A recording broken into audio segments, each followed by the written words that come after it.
Hey everyone, welcome to Ink Scribes, the comics podcast where we discuss the art and craft of comics. I'm Colin Singh, an aspiring comics artist and lifelong student of the craft. I'm joined by my co host, Eric Zawadzki, artist on Assorted Crisis Events, out now from Image Comics, and Taylor Stauft, the creator of From Fire and Blood, a Jason Jang adventure, and the forthcoming Luke Zenith's Wedding Day as part of the anthology Faster Than Light, Volume 2. The pre launch Kickstarter link will be in the description below.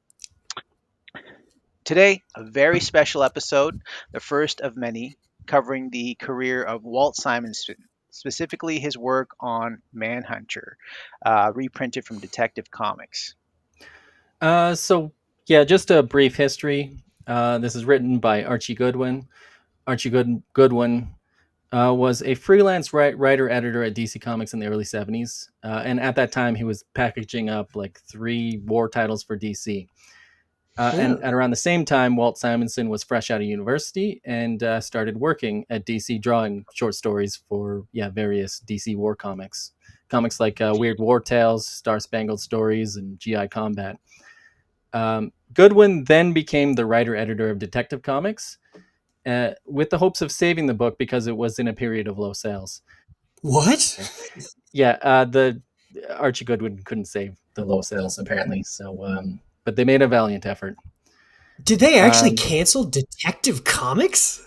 No, it didn't get canceled. It was just a period of low sales, and during times like that, you experiment, you change it up, you say, "Hey, Archie Goodwin, you give it a try," and he tried a bunch of things, and one of those things was he created a backup story in Detective Comics for this character called Manhunter, and we're here to talk about the Walt Simonson Archie Goodwin Manhunter story that was serialized from Detective Comics 437 to 443.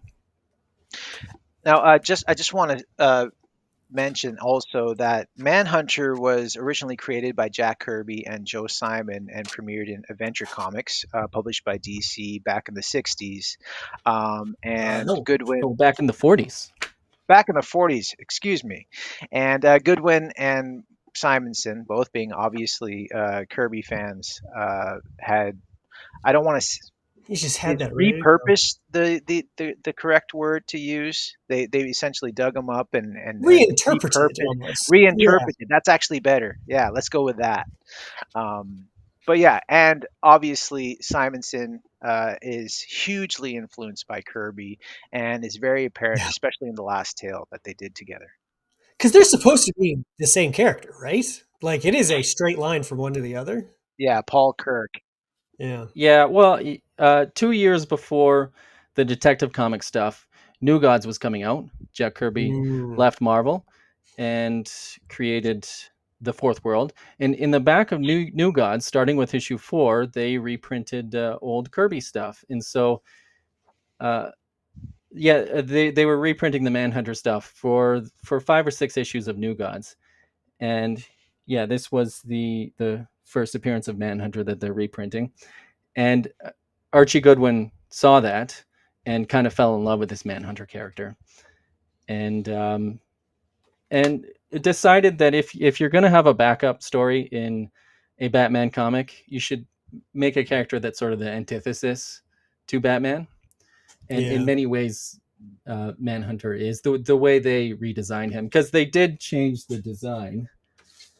I should say that there's that's Archie Goodwin and that's Walt Simonson right there. So the reasoning for using Manhunter, or rather, actually, the reasoning behind the costume design for Manhunter was Batman was a very dark and grim character, but he didn't kill people. And Goodwin and Simonson were trying to make Manhunter like into a foil, where he had a very bright costume and he did kill people. But they both had essentially the same, not origin, but maybe upbringing or the same sort of path in terms of training and preparing themselves to enter their career in crime fighting. Yeah, now that you point that out, they're like two sides of the same coin. Right. Yeah. Man, the violent one, a little bit more violent, and Batman primarily stays in Gotham, whereas Manhunter travels the world. And yeah, they were just trying to create the antithesis. That costume makes a lot more sense now. There was a martial arts boom in the 70s, and that's a lot of the Mm. reason behind a lot of this, the way he was designed. Yeah. So two things I want to bring up. I mean, it's an awesome costume design. It's really cool. But the calf traps that look like bear traps around his Bizarre. calves are very bizarre and very impractical. But Yeah. I don't know if they would stand the test of time if you tried to do that costume today. But the other thing is the ninja stars that he uses. So he had three or four specific weapons. He had a pistol. He had a katar, which is like that long spike sword that's held kind of like in a Wolverine stabbing position. Oh yeah, Um, yeah. and he had ninja stars. And Simonson had originally intended to use 9 ninja stars because in martial arts the number 9 has some significance.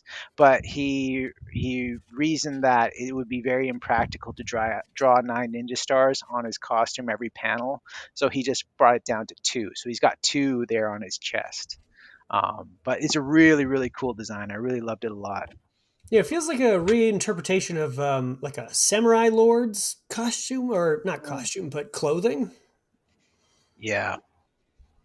And the ninja stars there kind of make more. It makes a lot more sense. Actually, that with that explanation, the whole costume makes a lot more sense because it feels very almost Mockingbird like from the Marvel character with her like Oh, flowing right. Yeah. sleeves and lack of pants. It's a very it feels Well, of the time the though. shoulder pad thing, it's not Yeah. not necessarily the shoulder pad look, but just pointy shoulder look. Yeah. That was huge back in the 70s too, eh? Yeah, they loved that. Yeah. So I should say I've got one of the Detective Comics issues. There's been multiple iterations over the years.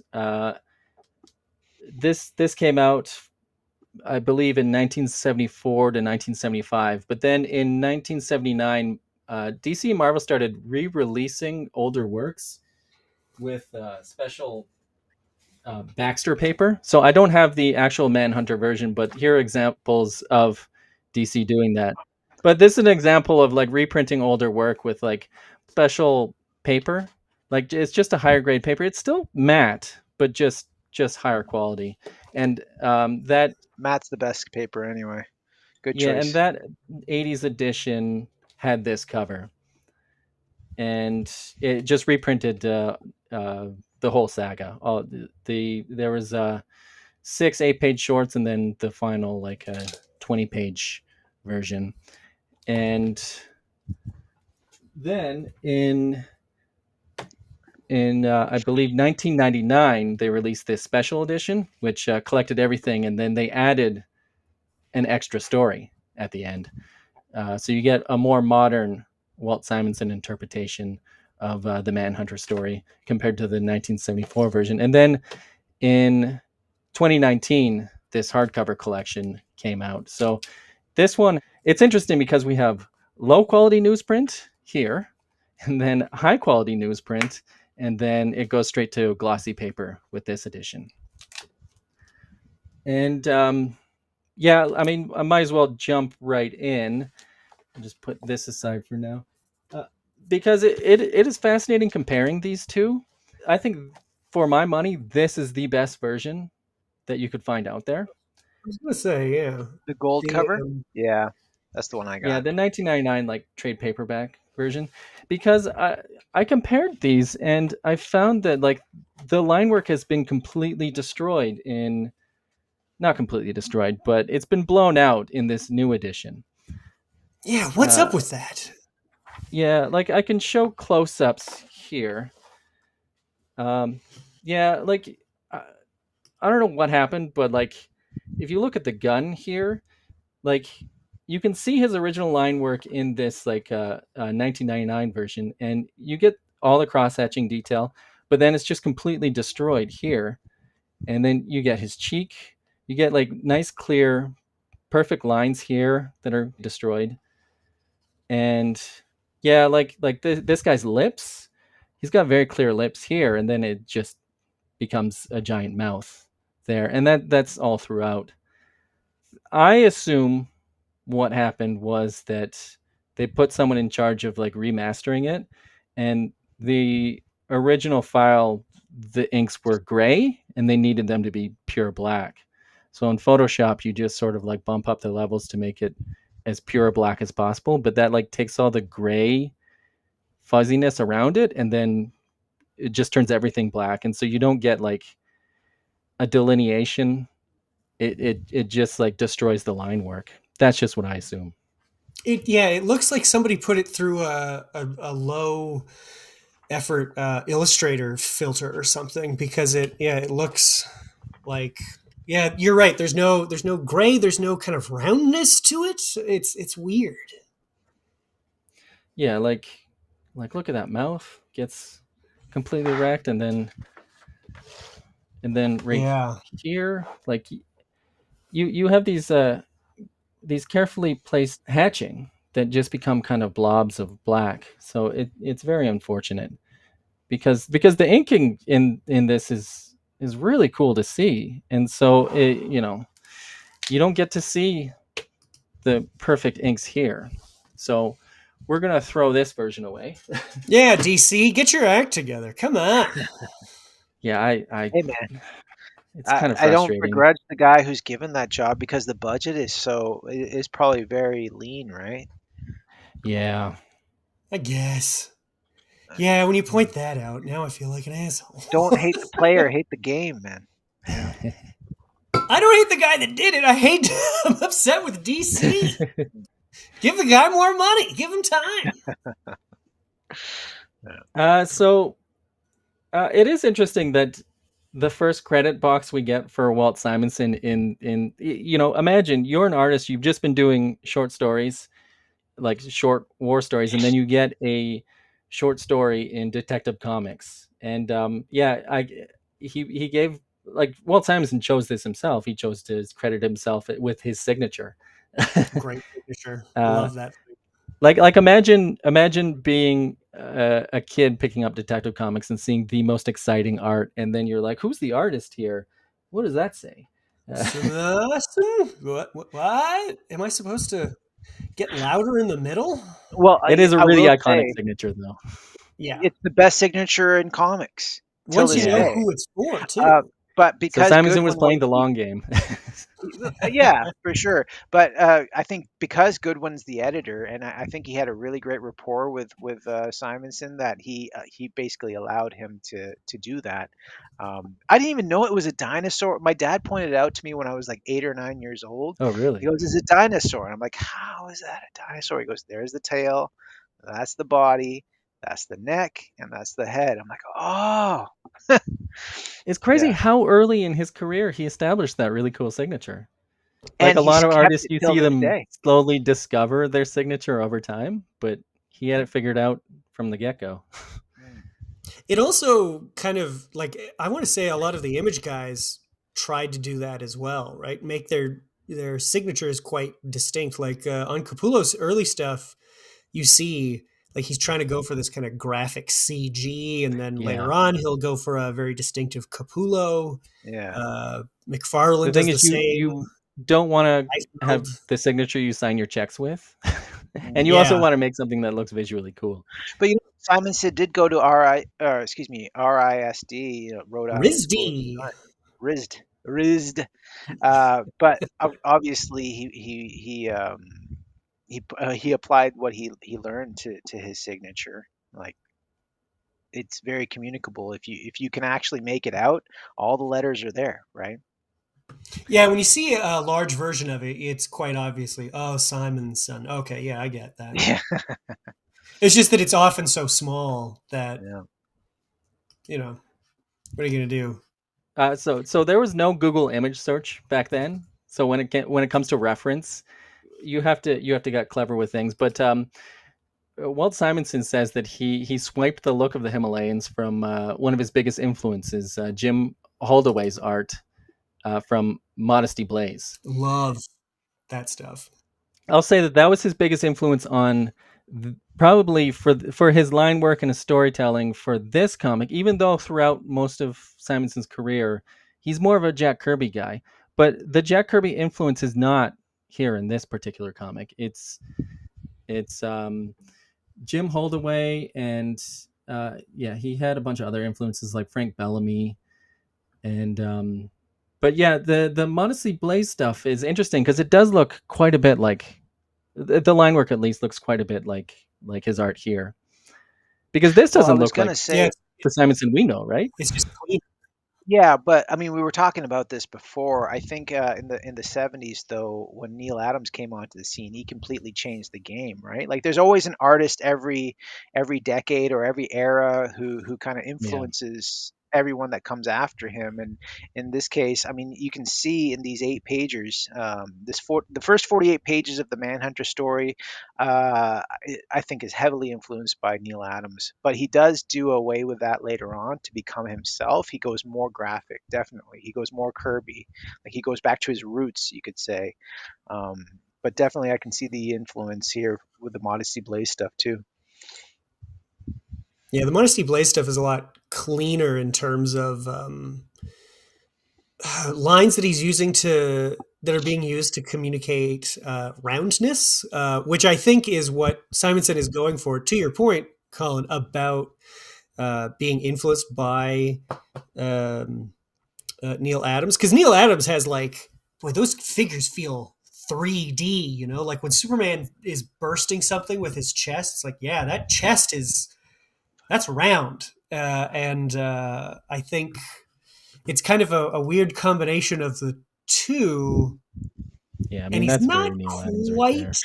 He's not quite at the level where he's comfortable knowing quite how to get that roundness, but you can see he's working on it throughout all of these pages. As an aside, though, would you guys say that editorially, at least, like a lot of editors would be like, make it look like Adams?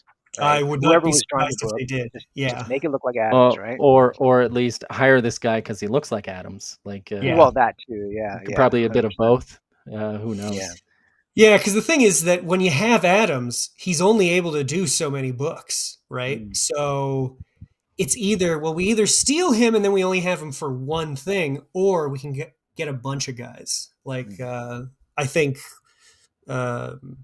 Jim Lee is probably that for the 90s, and there are a lot of guys that got work trying to, just because they look like, it's close enough, let's go.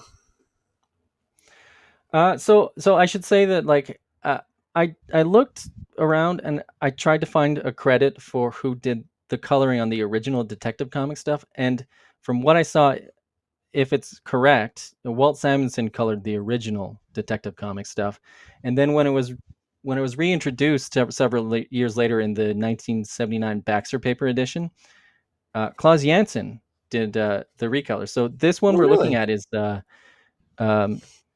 colored by Klaus Janson. So in the original, like, this is not red and yellow; it's very literal, and I love Klaus Janson's color so much. He did great work on Frank Miller's Daredevil. Like, when he was coloring Frank Miller's Daredevil, I love that coloring so much. The 2 or 3 tone stuff, I love that kind of stuff. Yeah, keeping it simple rather than making everything literal. And like this has more impact. Like, these people are dying, so having it pure red, like you feel people are dying. If that's true, if he did do the colors for this, that means he really is like a literal master of comics. Like, he is a writer, penciler, inker, colorist, letterer. Simonson is doing. He can do it all, right? If that's not even the half of it, I'll expand on that a little bit later. Oh, nice. Because in a later chapter, there's a better representation of that. But yeah, the design is great because the sleeve aids the movement in these figures. Like when he's moving his arms around, like the big sleeve, like really helps to sell that. And it gives him a directionality. He's being so experimental, every page he's playing with something. You have this like transition with the stones here. You have the rounded borders for the flashback story being told. Yeah, just a lot of experiments with amounts of panels. Well, you know what, Eric? I think, and I was going to expound on this later, but I know this is a very Simonson centric episode, but I do want to give credit to Goodwin. He came up with the 8 page backup idea for Detective, and he tried to really structure it in an efficient way and also like get as many panels in there as possible. This wasn't the era of the this wasn't the splash page era anyway. No. This was very much a storytelling era, and they used every panel, every illustration to the max. And Well, and this was Marvel method. Right. So it was a very detailed story breakdown. So all the paneling that was all Simonson. Right, but I just want to say, like, in terms of so breaking up into 8 page stories, if you go through it, the first 8 pages kind of establish all the characters. It establishes the formidability, excuse me, the formidableness or formidability of Yeah, like with the these arrows Manhunter. sticking out of him. Yeah, like stuff like that. Like it just show like let's show the people what they're about to get. And then the second 8 page segment goes into why Sinclair is pursuing him, and then the third one is her meeting him for the first time, and they actually go like beat by beat for each 8 page story is like this is what happens in this one, and then this, and it ties all together in the end. Like this is a very complete tale. That's the other reason why I love it so much, is that it's complete. You don't need a sequel after this. This is it, right? Yeah. Yeah, and from what I know, not many people have picked up the baton. Like he's like spoilers, he dies at the end, and he's never been brought back to life, right? Never. They kind of kept the story alone. Even with the New 52 relaunch, they didn't bother with there have been characters called Manhunter, but not yeah, Paul I mean, Kirk. just to quickly expound on that, Paul Kirk does die in this tale. He gets cloned, and I can't remember what his clone's name is. I think it's Kirk LaPaul. Yep. And then he gets killed in the Manhunter series from the aughts, written by Mark Andreyko. It had covers by Jay Lee. I can't remember. Oh, was it who's the guy that did Alias? Gatos. It was Michael drawn by Gatos? it was. Did he not do the Manhunter series from the aughts? I'm not sure. I'm Shit, looking we that up gotta right look now that up. Yeah, you. Somebody's got to get on it. I have too many tabs open. Someone else do it. But anyway, then he gets killed off, and so on. But Paul Kirk has never been resurrected since this story. Is my point. Yeah, it was Chase Lawler, Kirk DePaul, Kate Spencer was one. With Jay Lee, I want to say. Jay Lee did the covers. He didn't Ramsey do the Robinson. Okay. Yeah, but she shows up in a lot of stuff. Like she still shows up today in Event Leviathan. She was kicking around. Yeah, co-written by Mark Andreyko and penciled by Michael Gatos. That's what I said. Yeah, got it. So yeah, like he does such a great job of doing like close-ups of action. Like a lot of these small panels are very purposeful. Yeah, and they're quick cuts. They're like the equivalent of a quick cut. Yeah, and it is interesting because sometimes you get like a lot of sound effects, and then sometimes like he knows when it's not necessary. Like right here, with each panel that you hit, you kind of hear it in your head, like because it's sort of like separated. I love that use of the 333, 333, 333. Yeah. Like that's so many panels for him to draw, and he's still like he's killing it because he could have repeated. It's so aesthetically pleasing there. Yeah, and he could have he could have cloned that monk at the very least for the first three, but those are all individual illustrations. Yeah, so impressive. You know, Miller and Sienkiewicz do a lot of this shit in Electro Assassin too, when they're introducing Stone and Stick Yeah, and I immediately thought of that when I saw yeah, that panel. yeah, This is so fun. Such a fun way to end this first story. yeah. Yeah, and it's another like ability reveal just at the end of like, no, he's also a master of disguise. Yeah. He's got this mischievous smile. I do like too the kind of soft implication of through the design of these monks. Like as soon as I saw them, I was like, KKK, really? That's what we're going Yeah, for. I definitely. think that is on purpose because it is supposed to let you know right away, and he does this a lot more in his design for Beta Ray Bill. But he is very focused on. I want you to understand right away from the design of a character what's up with them. Are they a good guy? Are they a bad guy? Have they taken somebody's powers? And these guys just immediately read as bad. Yeah, definitely. Yeah. So Simonson does all the display lettering. So although like we have credited letterers, Simonson is doing a lot of the legwork. And what's interesting, at the end of each chapter, we have like a display font here, and then he gets a chance to do a brand new display font of the entire thing. And you get to see that over and over again. The Resurrection of Paul Kirk, which is just so well done. There's like multiple fonts he's playing with. And then the very next time we get to see a new version of the Resurrection of Paul Kirk, all done by Simonson. Yeah, and it's very I don't know, what would you call it? It's kind of like specific to. It's not as if he's just like trying something out. It's very specific to what is coming, like that one, right? The Marrakesh themed one versus the next rebellion is very. It's very themed around what you'll see in the next issue. You know, it might be a reach, and I do say that a lot, but some of his panel layouts do kind of give that Art Nouveau Muka vibe.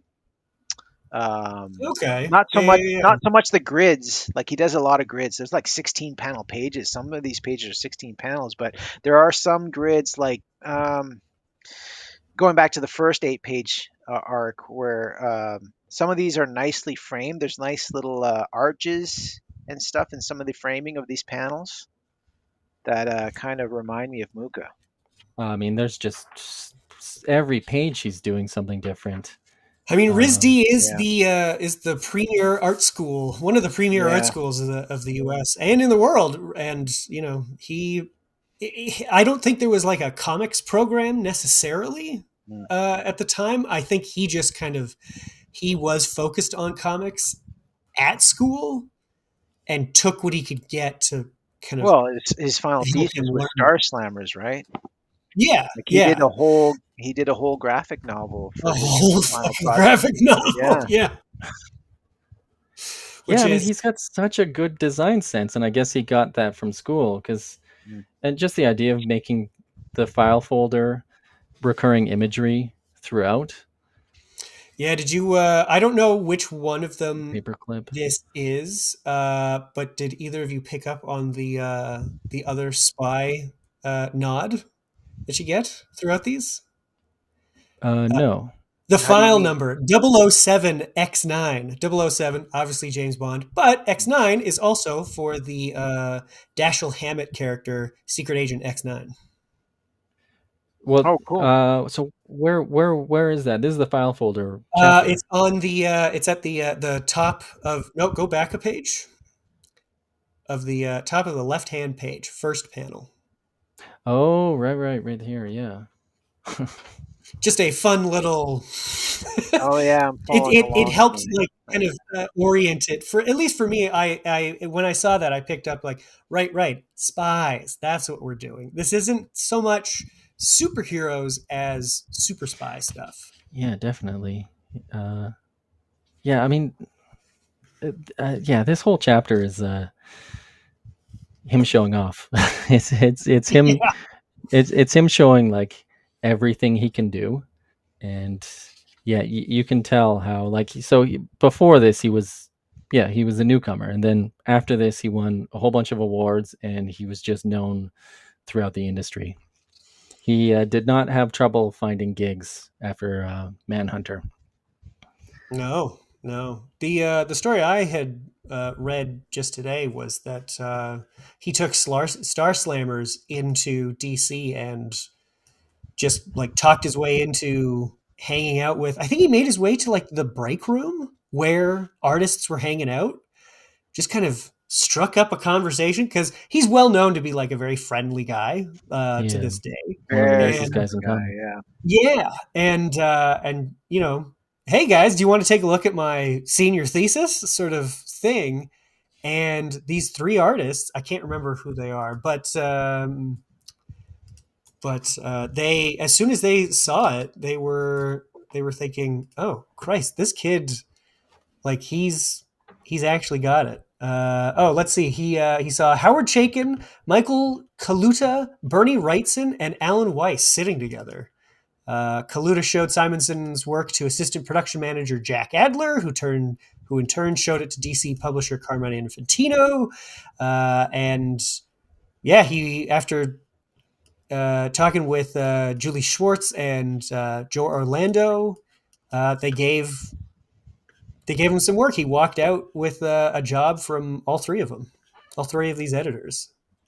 Wow. Which is an important point to all you artists out there. Being a nice, likable person is also part of being an artist. Yeah, but what happens if you aren't that, Taylor? What am I supposed to do? You're a very nice man. Don't get it twisted. Did he do the lettering on the wall there, Eric, too? I'm assuming yes, right? Yeah. All the display lettering was his. He did all the display lettering on his comics until probably around 1979 when he discovered he collaborated with John Workman, and I think he and John Workman have very similar sensibilities, and I think he saw in John Workman somebody who can do what he does but better.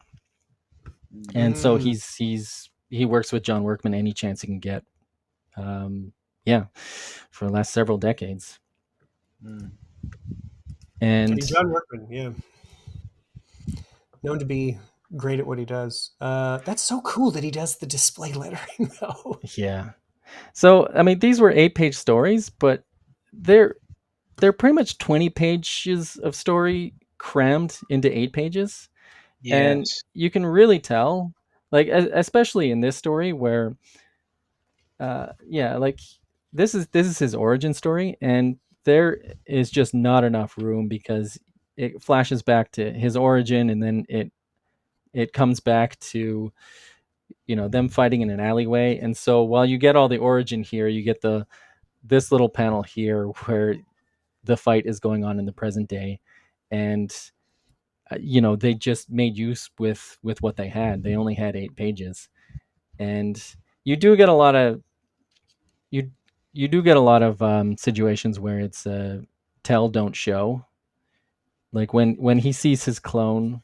Yeah. Oh, yeah. He says they're duplicates of him. But these men duplicate you perfectly. Yeah.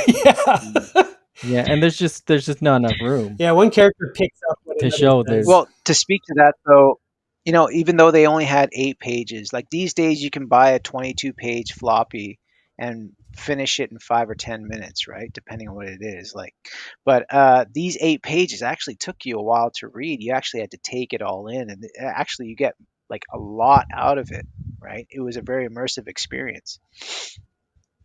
And considering that they're literally catching you up on 30 years of a character's history, like it's 46 to 74. That's, man, they cram a lot of what's going on.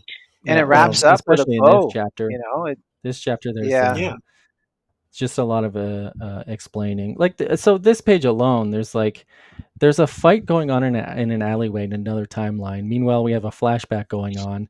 We have all this explanation. We have a training going on, and then we get introduced to a new character. And this is all in just one page. In a regular comic, I think even in the 70s, this would probably have been multiple pages. Which is why I think when we get to the last chapter, which is 20 pages, it has a little more room to breathe. But what gets me is that a lot of artists get this challenge of just too much going on in a page, and you can get a lot of really boring pages that way.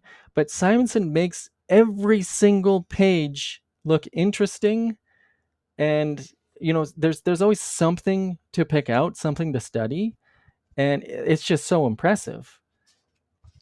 Every single page, like, look at this. Could you flip back one page actually to the clone reveal?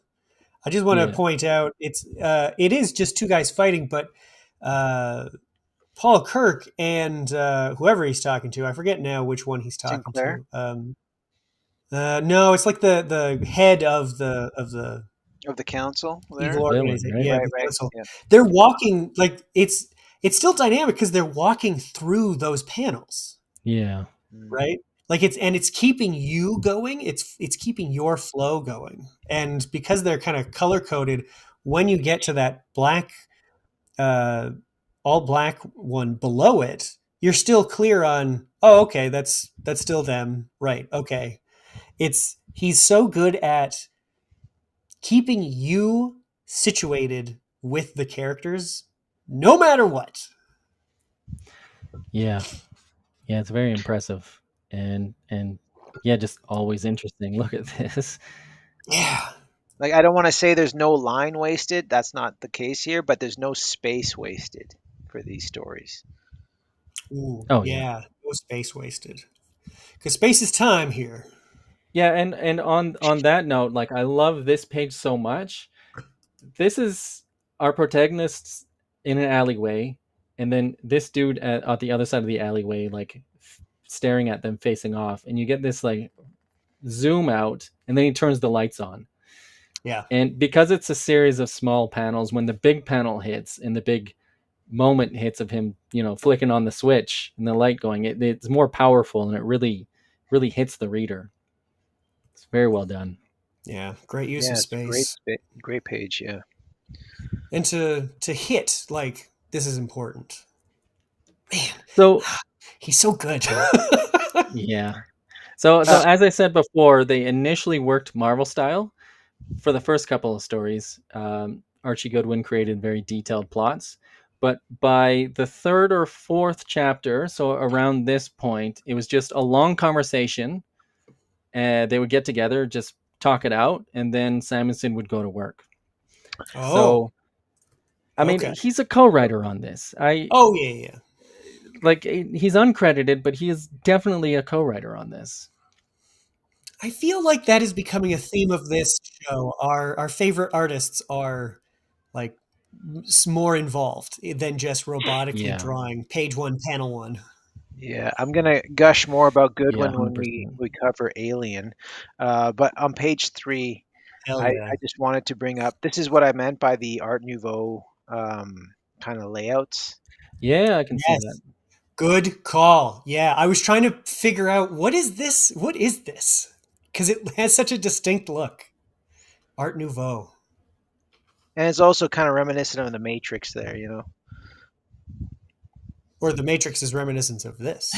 Yeah. Ah, Even, touche. like, I love that. But that, yeah, like everything about it, it's, and you can feel kind of, it's like he's also infusing Kirby tech into it too. But there's so much Yeah. dialogue there that you actually take in the art with the dialogue. Like, your eye goes over the page and takes in the mechanics of how all this works as the council member is explaining it. Yeah. Mikros, I think, was his name. Mikros, right? As he's explaining the whole genesis of how all this works and everything. So actually, that's another thing. Like look at this here, and look at how integrated this caption is in the art.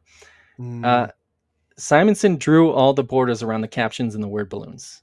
So although there were letterers involved, and the letterers, there's a lot of different letterers credited here. We got Ben Oda, Joe Letteris, Alan Kupperberg. So there were a lot of letterers credited, and the sense was that they all loved him because he did the first little bit of their work, which is to do all the caption borders and the word balloon borders, and there's just a lot of, if you go back, the captions are always interesting. Like right here, you get some waviness at the bottom here and here, and yeah, it's he wanted to control the shapes, and he wanted the balloons to reflect his own hand, to have the balloons more integrated with his art.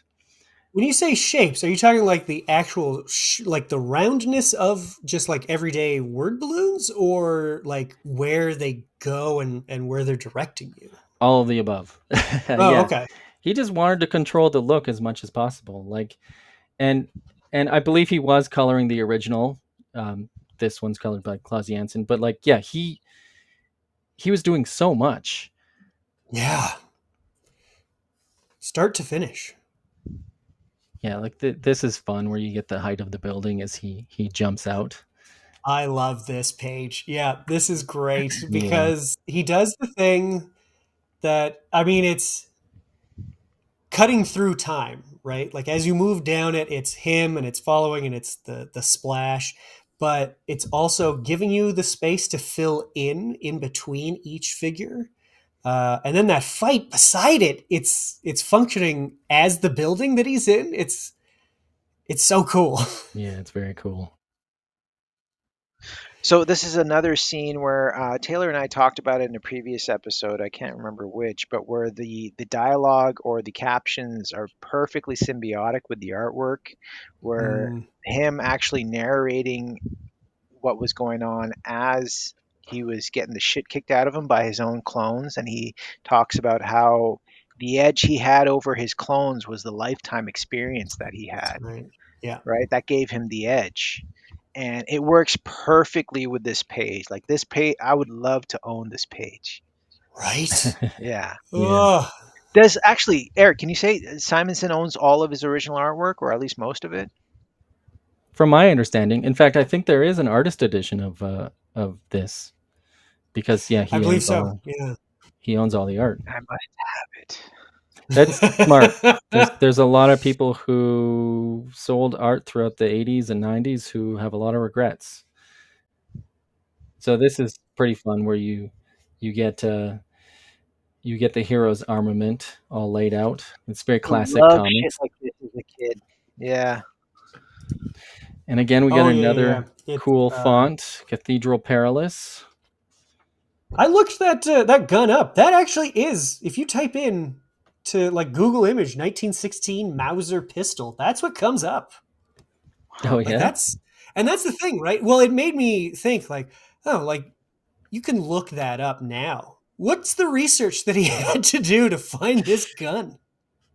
You had to go out and buy books or go to the Yeah. library. So yeah, I should also say that, so what this is like, this is 7 chapters. There's yeah, the first 6 were 8 pages each. The last chapter was 20 odd Oh, pages. So yeah, it was around 70 pages or so. Uh, he It took him a year to do these 70 pages. And I've seen it somewhere that it took him a week to do each page. And which I think makes it sense. shows. He put such Yeah. care into every single sequence. Like, look at this. You know how complicated that is to do? Where he's got several different figures, and he jumbles them up in between the panels. Yeah. And he's doing all the lettering. He's doing all the word balloon outlines. Uh, yeah, a week per page. That's Did pretty he have crazy. other work going on at the same time, though? I don't believe so. I think yeah, he was doing a bunch of short stories before this, and I think he was solely dedicated to this. And there were stories of he got very sick in between. Like it, I guess that must have been a crazy year. But Mm. and it was like on average, I think, one a week, because probably by the end, he things had to pick up because it was no longer 8 pages. That last chapter was 20 pages, so I'd imagine he had to hurry up. But yeah, it took around a year. I mean, like, Whoa. how long would it take to it's easy enough to work this out in Photoshop, but it takes a lot longer to do all those beeps and everything in perfect, concentric circles. Yeah. I mean, you can see that it took him a long time to do this stuff.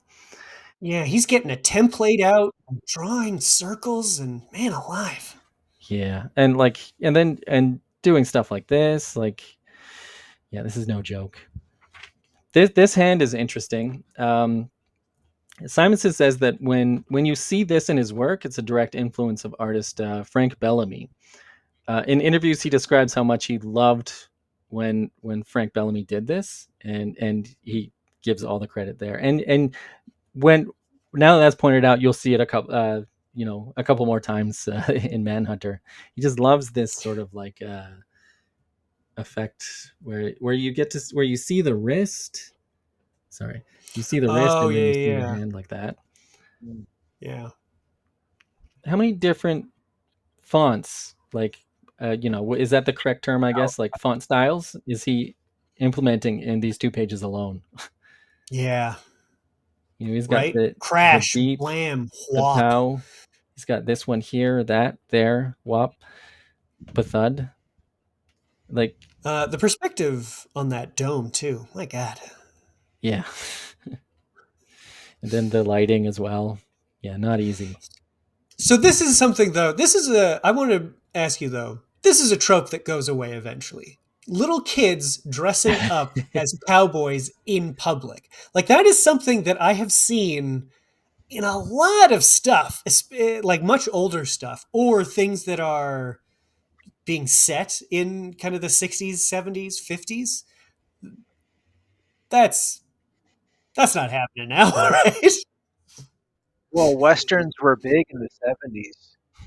Not just dressed up as one, but acting like a gunfighter too. But you're right. Yeah. What superhero movies are right now, Westerns were back then. There was a glut of them. Yeah. For the exact opposite reason. They were super cheap to make. Oh, interesting. That is interesting. Yeah. That's the opposite. Yeah, they could just crank them out real quick. I mean, the 70s, they had slowed down because people started demanding more from movies. But yeah, their popularities in the 40s through late 60s, it's because they didn't care about stuntman safety, animal safety. They had the same sets used over and over, and they kind of didn't care about the plots didn't necessarily need to hang together.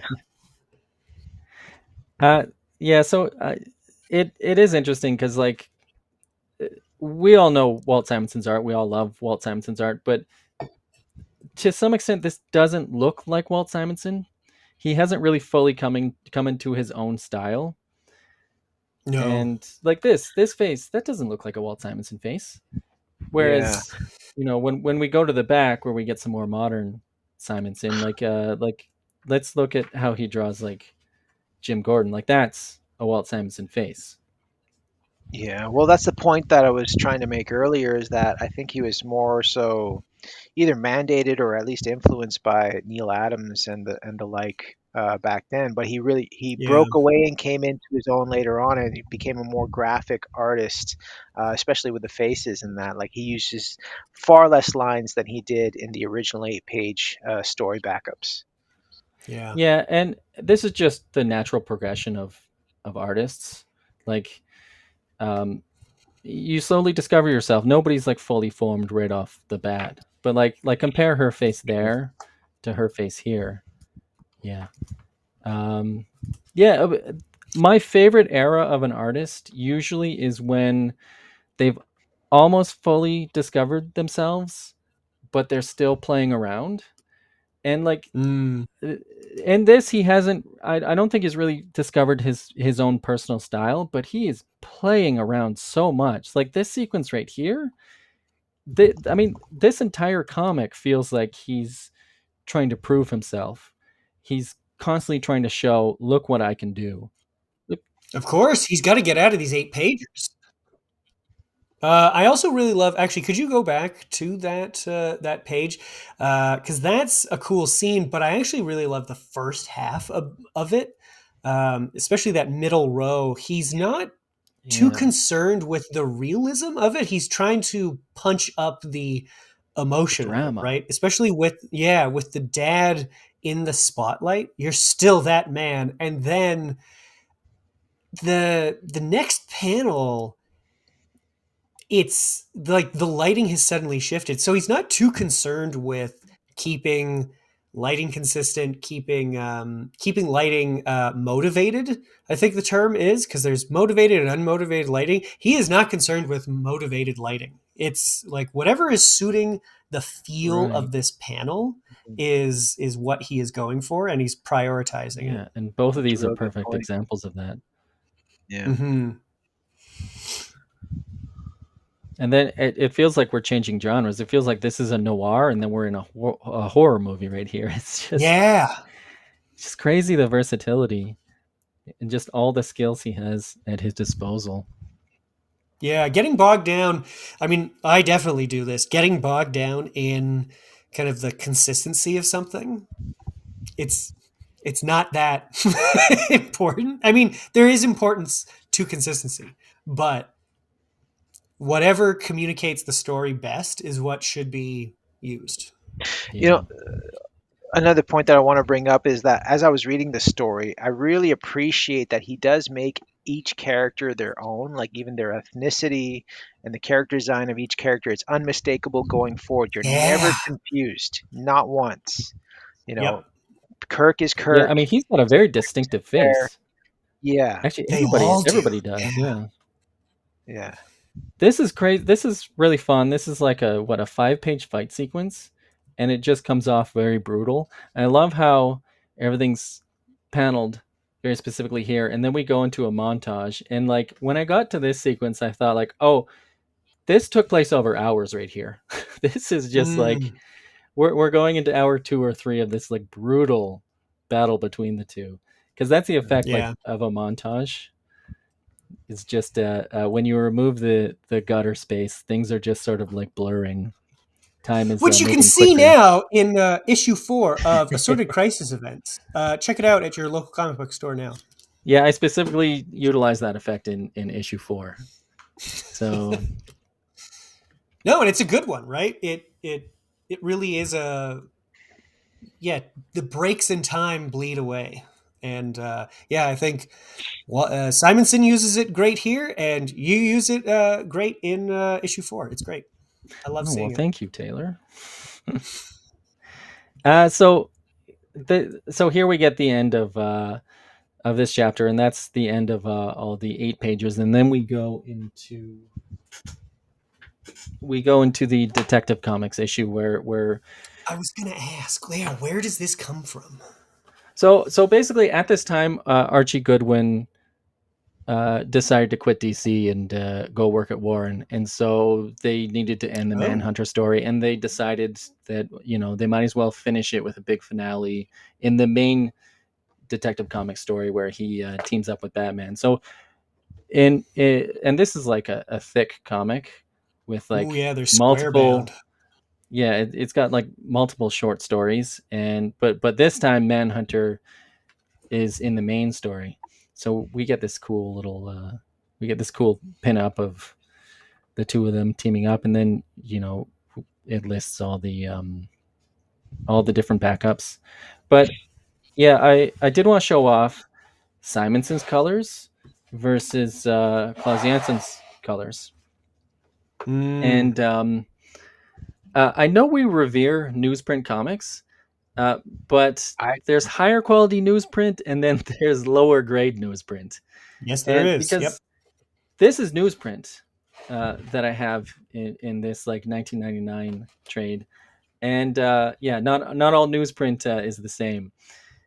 So almost all of the Manhunter issues during the Detective run, there was a paper shortage. And DC started using thinner and flimsier newsprint, and so that's why you get like newsprint. Yeah, so like some of these pages turn out fine, and then you get other pages where it's like this right here. things just get really blurry. Yeah, the ink just really soaks in, and there's no modifications to printing technology or art created. I also do think that it really looks like Janssen is taking what Simonson did and just kind of punching it up. Well, I mean, it's actually just a completely different approach because, and I think Klaus Janson did like a much better job, or more to my liking. And obviously, I'm assuming Simonson signed off on it getting recolored, but yeah, like this stuff is a lot better. You get more moody kind of effects, where this is very literal coloring, and then Right. it's more moody there. I especially like this sequence right here, which I brought this up with the first issue, but like, which do you guys prefer? The very literal coloring, or No, I prefer the red. Yeah, Yancey's version is way better. It just hits so much harder. Yeah. It reminds me of something, though. It's kind of like I don't know that this is what it actually is reflecting, but it makes me think of the Patrick McGowan show, a British spy show, The Prisoner. I don't know why, but just there was a strain of visual storytelling of using specific colors to like it's not like that room has turned red, right? But we are seeing the feeling of it, I guess. It feels very 70s somehow. Well, and I mean, think it's weird that this was colored after like not colored at the time. And I don't know if I would say it feels 70s. Like, even in Assorted Crisis events, like Jordi Belair is coloring Assorted Crisis events in this, not necessarily in this mold, but there are a lot of sequences where you get one color just like dominating the story, just to give off a very specific mood. But yeah, this is the difference between glossy and we have newsprint here, and then the glossy paper on the hardcover. It holds up pretty good, I think, actually. 5 or 6-ish years ago. Yeah, it doesn't look too bad, actually. Like the danger would be to take this yellow and just make it an extremely bright, sort of garish yellow. But yeah, I think they did a good job. I still do prefer the newsprint because this is an off-white paper right here, and this is pure white. And the off-white just like melds. It just brings all the colors together a lot more. Yeah. And yeah, let me find some better examples. Yeah, I don't know. I just think it blends everything in a lot better. Yeah, it does. It there's a warmth to it, or I don't know, a mood that it's bringing. I can't tell. I can't find the words for it, but yeah, you're right. It's like the rug in The Big Lebowski. It just kind of ties everything together. Yeah. So yeah, I do prefer the off-white paper myself, but I mean, yeah, it's always interesting to compare. I also wanted to show off just one more thing here. I think Klaus Janson more effectively handles the lighting. So you get a nice like rim light effect here, which is not utilized enough there. And yeah, it's just more interesting lighting. And then you get this sky where right here you don't really get that effect, but there's more atmosphere here or there. So yeah, I always find it interesting to see different colorists tackle the same page. But again, this was like, to be fair, from what I read, it's Simonson who colored himself, and he was doing a page a day where he was doing everything, and the coloring is last, and also he was new. So I'm going to throw something out that I think that actually you mentioning Jordi Belair made me think of, because you have described her, because she's great, right? We all know. She's one of the best storytellers in comics. Exactly. Storytelling. Jordi Yeah. is a storyteller.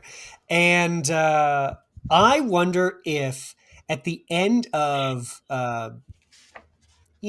being a co-writer essentially and a penciler and putting balloons in and caption boxes and all the display lettering, I wonder if he just kind of got burnt out on coloring. And, if he's doing a page a week, that color is the last thing. Maybe it's just like, I don't know, man. I got to start the next one. And he's just kind of like mentally exhausted towards the end of that process. Yeah, I mean, we I'd can't know argue the opposite, to be honest. I think this is a real passion project for him. You can see how much he's putting into the actual drawing well, and the Taylor's inking. point is that it doesn't matter how passionate you are. If you get burnt out, you get burnt out. Yeah, like I'm not saying he does it on purpose. It's just like, if something's going to falter, that might be what it is. Nobody plans for a burnout. Yeah, but he's also, that said, but like there could be 100 reasons why it didn't work out, and yeah, we don't know. Yeah, but he's also following rules in a lot of ways too. He's sticking to what works. That's a good point. And yeah, also, he's still a young guy. This is the shittiest newsprint that you could find, and what do you think this looked like in 1984? It didn't look like this. It looked a lot better than this. It's just faded over time. So it's kind of not even fair that we're comparing, right? So no, you're right. That's a great impact of Kolu, man. And the fist is going off panel. Yeah. Creating that. Yeah, he does that. He does great small panel breaks that they're not huge, then they're not very flashy, but they do the job of directing you where you're supposed to be going and communicating motion or three-dimensionality or whatever they're trying to do at the time. Yeah, so I mean, this was the finale. He teams up with Batman. It's a lot of fun. I mean, like, I love this page so much with our villain's head right there. And I mean, knowing that Simonson created that word balloon, it's just it's very integrated with the art.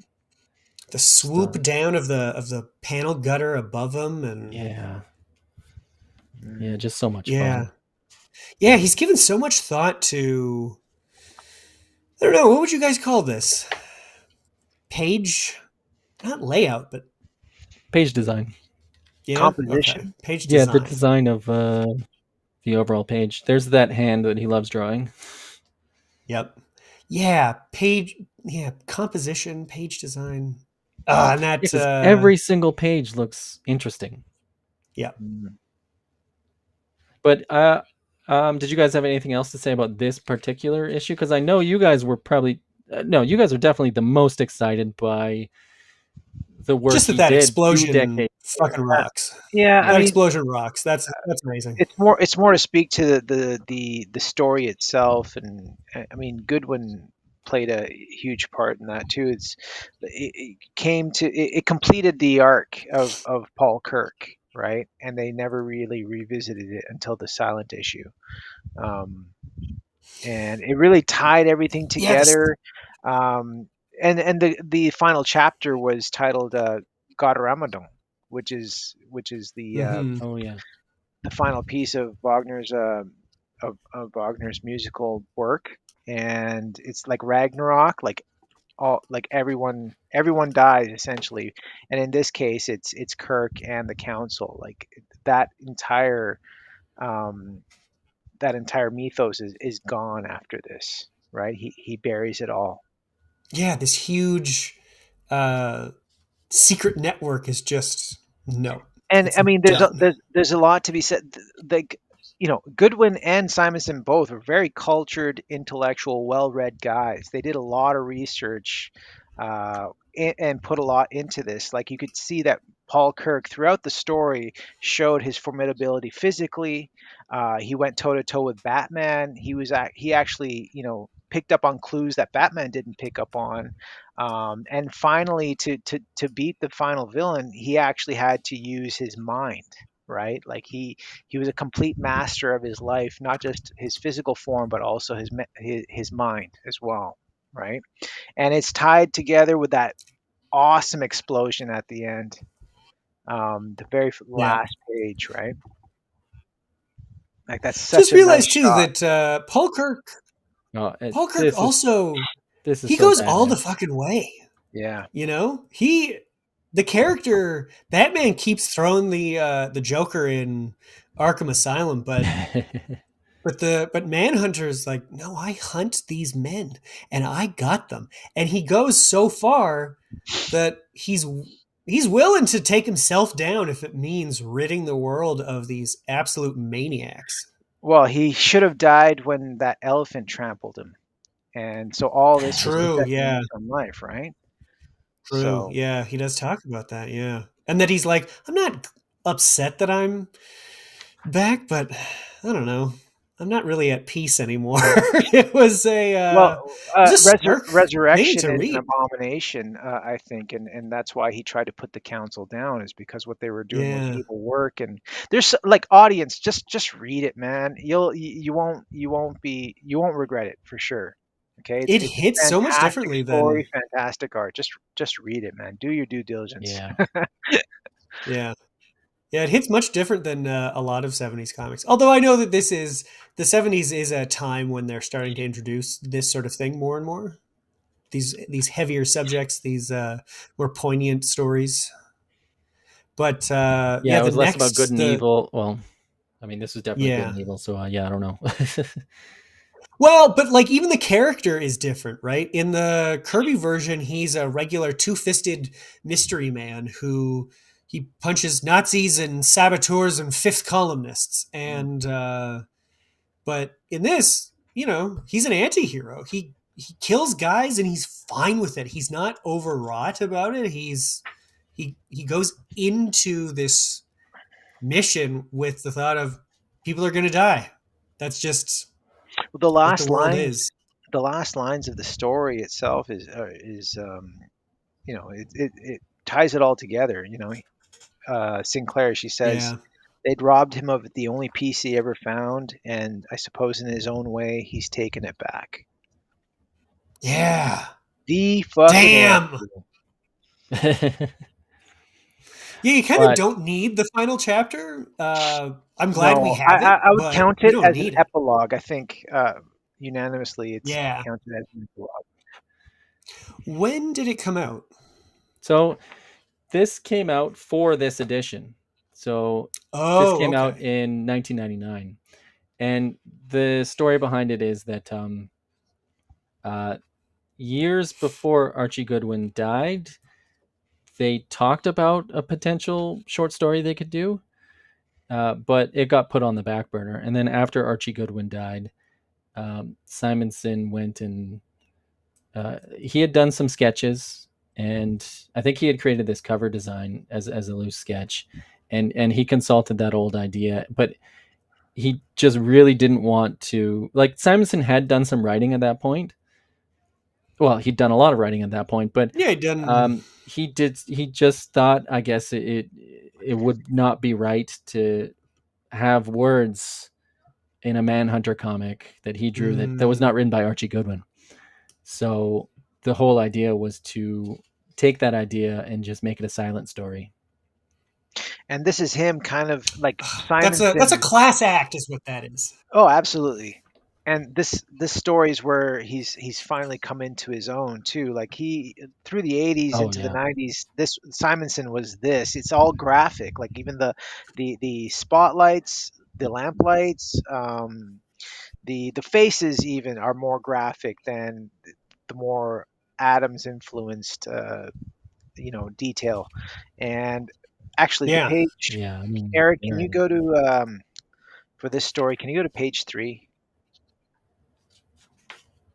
Because Uh, this is the That one there. Simonson That's it I on the am right. No, no, familiar no. with. Go back. There you go.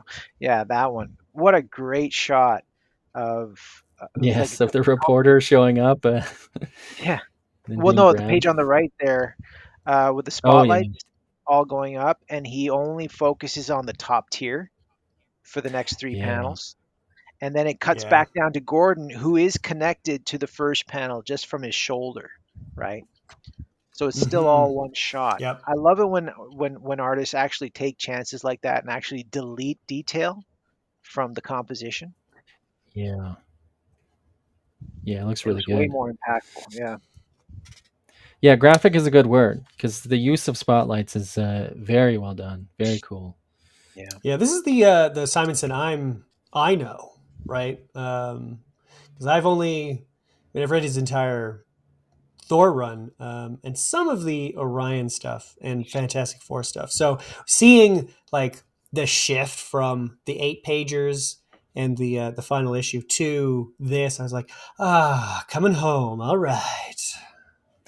Now, I did find it a little confusing because you do have the present day, and this signifies flashback, right? The rounded borders. Sure seems to, yeah. Yeah, so I guess we jump in media res, and then we go back Mm. to before that, and then we sort of catch up to present day. This is unfinished business, right? There's still a clone on the loose, and they're killing that last clone, which is why Batman lets him go at the end. It's unfinished business. They're hunting down the last clone. Batman intervenes, but he's already teamed up with them from the last story, and he lets them go because he understands their work that they're doing. Gordon chastises Batman at the end, and he takes him aside and he goes, "This is the story." And he goes back to the first page of the first Manhunter story, and he's basically explaining the whole story to Gordon at the end. What was your interpretation, Taylor? It's the same as Colin up until that page on the left. I thought that's where the story stops, and then they just kind of reprinted the first page of the story as kind of a filler, or I don't know. I don't know if it's filler, but just for page count, and because there's an afterword and all kinds of stuff afterwards. So I just thought, Well, because I did didn't you clock know? Did, that it's Gordon and Batman at the bottom there. and did you know that like Archie Goodwin was not alive when this was made? No, Okay, Yeah, so that's an important yeah. part of the because that like you would probably and somebody would probably interpret this as like she's uh, as I don't know a tribute to him Well, by showing that first page again. But they're repurposing that yeah, I don't page know. because it's by Archie Goodwin. He did have a hand in writing this Yes, story, and that's and that's what I and was thinking. they don't Yeah. want, yeah, they don't want to, they don't want to AI what he would have written for dialogue or anything. You know what I mean? yeah. So, but yeah, Fight it's against actually quite AI, clever. audience.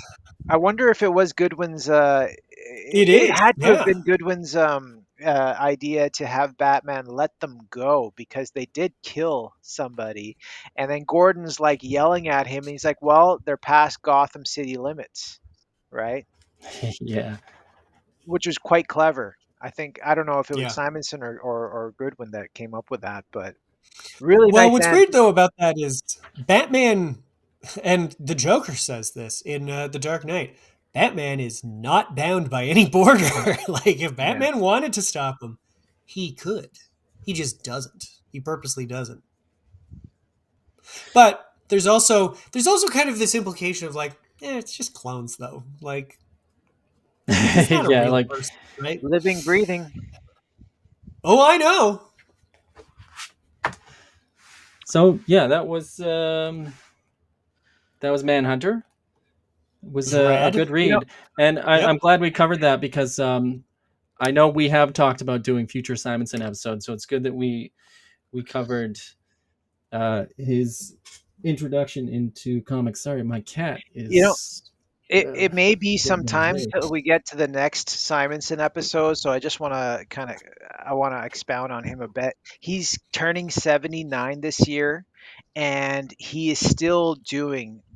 He's firing on all cylinders. He's still Yep. producing top quality work. There was a commission he did, which was like a giant wall size commission for Ragnarok, which was his Yeah. creator owned book. And even if you just follow him on Instagram, you can see he's doing stuff for 20. He's doing stuff this year, 2025. Yep. There was a cover for I can't remember what it was called, Planet Terror or something like that. Fantastic cover, so much detail, and all the lines are crisp. Taylor, I think you and I talked before in a previous episode about how towards the end, Charles Schultz, his line got really shaky, right?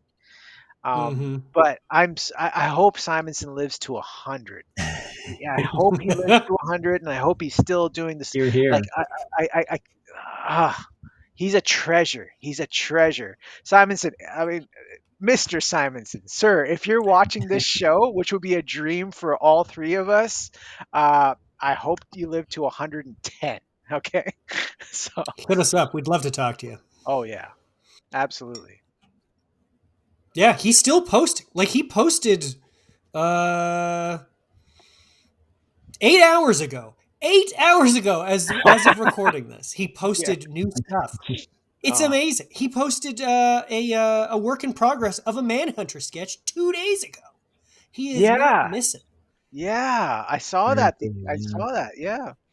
Yeah, it's what I think we can all agree. If we had half his career.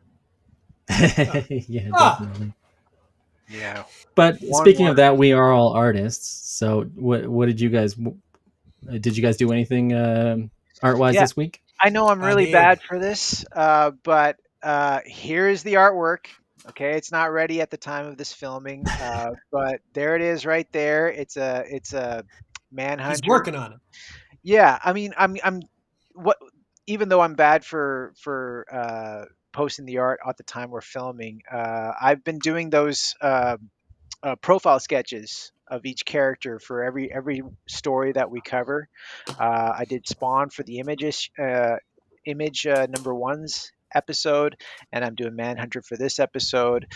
Going forward, we're going to be doing Batman Year One, and I've got a Jim Gordon sketch for that, and so on and so forth. So that's kind of, I mean, they're easier to produce than anything ambitious that I've tried in the past with backgrounds and everything. I'm taking a cue from Travis Charest from his commissions, where he's just doing those single character sketches with just a little bit of color. Yeah, so there it is. What about you, man? Cool. We can't see the art here in real time, so but I'm sure I'm impressed. But Taylor, what have you got? I've got this. Let's not blow that out. Yeah, this is. I'm trying to go for the kind of leap that Simonson does so well. He always has his characters. I don't know. He has a very distinctive style of having people leap. So that's what I was trying to channel. And you're right, Colin. Like these things, holy shit! Trying to get them right. Like if you look, bear traps around his calves. Yeah, it makes no sense. And trying to draw them, it makes no sense. But this has actually been a great use of my daily anatomy. Very cool. Lessons. Is that Bane? Yeah. That's it Bane. is. Yeah. Yeah. I saw it. I was like, yeah. So just for the listeners, like what are these daily anatomy lessons that you're doing? Oh, so I've discovered actually that so I go onto Pinterest and you can just type in like foot reference, and here's a bunch of feet that I did. Right, just try to get the feet to work. So do you have just like do you have a timer or something, and what is it, like 20-30 minutes a day or something? Yeah, it's 30 minutes a day. Just grind these out. Not grind, but like make them happen, right? So like this, I think you can see these hands, like there's a lot of erasing going on. in the background because, man, sometimes there's nothing more difficult than a goddamn human hand. But those are very good hands, though. I love you have the complexity of the knuckle down, where it's like there's an arc to it. Yeah, and also like those fingers. Those fingers are complex shapes. Thank you. Complex curves. Yeah, some of them work out better than others, but my thought is, eventually, I got to get good at all of it, right? Late this today, I was doing it's leg day again, and so what I've done is I just did a search for ballet dancers. They've got you can see all their striations of the muscle, and they're always mid-air. Yeah, they're just like their skin is just sucked onto the muscle, so you can just see everything through it. It's a perfect anatomy lesson. Very cool. Very cool. Hey, too, Eric. Yep. Every artist should be regularly doing life drawing, and I have not been, so it is on my to-do list. But yeah, I'll just say that like Assorted Crisis Events is an Image comic that I have out. It's monthly, and we've got 1, 2, 3, 4 issues out so far. Check out this amazing cover by Chris Brunner and Rico Renzi. Just stunning. Yep. Look at those Rico Renzi colors. Amazing. Which I believe he's a watcher of the show. He's commented a couple times, so I just wanted to specifically highlight Rico's work. But yeah. Thanks, man. Thanks for watching. Yeah. I mean, I don't know if he's made it to the end of this video, but yeah. We're big fans of Rico Renzi here, aren't we? Oh, yeah. Sure are. But yeah, let's shall we close it out? Yeah, absolutely. Thank you so much for watching. Don't forget to comment, subscribe, and we'll see you next time.